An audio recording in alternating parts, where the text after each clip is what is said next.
ভিন রাজ্যে রাজমিস্ত্রির কাজে গিয়ে মৃত্যু হলো হাবড়ার দুই শ্রমিকের। জানা যায় কেরালায় মাটির নিচে সেন্টারিং এর কাজ করছিলেন, সে সময় মাটির ধসে মৃত্যু হয় হাবড়ার কুমড়া গ্রাম পঞ্চায়েত এলাকার দুই বাসিন্দার। ভিন রাজ্যে কাজে গিয়ে ধসের কবলে পড়ে মৃত্যুর ঘটনায় শোকের ছায়া পরিবার সহ এলাকায়। হাবড়া কুমড়া গ্রাম পঞ্চায়েত এলাকার দুই শ্রমিকের মৃত্যুর খবর এলাকায় পৌঁছতেই নেমে এসেছে শোকের ছায়া। মৃত শ্রমিকদের নাম সুব্রত কীর্তনিয়া এবং সুকুমার ঘোষ। তাদের বয়সে যথাক্রমে 37 ও 50 বছর। বেশ কিছুদিন ধরে কেরালায় তারা রাজমিস্ত্রি শ্রমিকের কাজ করতেন। বৃহস্পতিবার সকালে বাড়িতে আসে মৃত্যুর সংবাদ। কেরালায় কতদিন আগে যান? জানুয়ারিতে গেছে।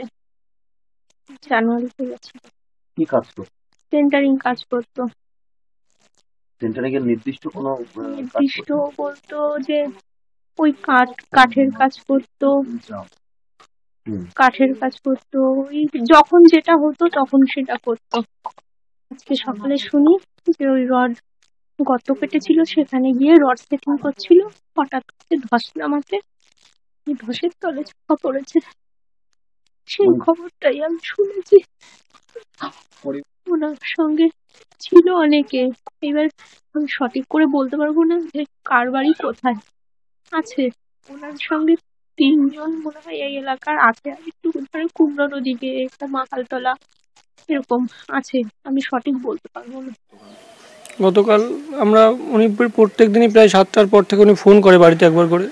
কালকে কোনো ফোন আসছিল না দেখে আমরা কন্টিনিউয়াসলি ফোন করেই যাচ্ছিলাম, তা উনি ফোনটা ধরছিল না। তারপরে রাত প্রায় 12:30 নাগাদ একটা ফোন আসে আমাদের কাছে যে মানে আমাদের এই পাশের একটা দাদা রিন্টুদা, উনি একটা নিউজ দেখেছে, দেখে আমাকে জানালো যে এরকম সুকুমার ঘোষ তোর বাবার নাম তো? আমি বলছি হ্যাঁ মামা। তো বলছে যে এরকম একটা দুর্ঘটনা ঘটে গেছে মামা, এরকম বাবার বোধহয় একটা অ্যাক্সিডেন্ট হয়েছে, মারা গেছে, সেসব কিছু আমায় বলেনি।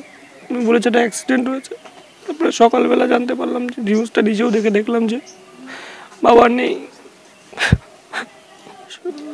খবরে যেটা দেখলাম মানে ওখান থেকে তো আমাদের কাছে কোনো খবর আসেনি, ওখানকার যে কোনো পুলিশ প্রশাসন বা কোনো কিছু থেকে আমাদের কাছে কোনো খবর আসেনি প্রথম দিকে।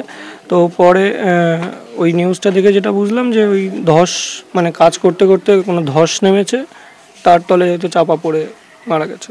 আমার পুত্র ফোন করেছিল, ও মানে ওদের থেকে 5 কিলোমিটার দূরে। এবার রাত্রে 10:30টার সময় আমার কাছে ফোন আসে যে মাইমা ওদের বাড়ির কি কারোর নাম্বার দেওয়া যাবে, এরকম হয়েছে। তা আমি বললাম বাবা ওদের বাড়ির নাম্বার এই মুহূর্তে ওদের বাড়ি যাওয়া কি আমার ঠিক হবে? তারপরে পরে শুনলাম যে ও আমাকে বললো যে ওই সুকুমার ঘোষ আর সুব্রত কীর্তনিয়া এরা দুজন মারা গেছে।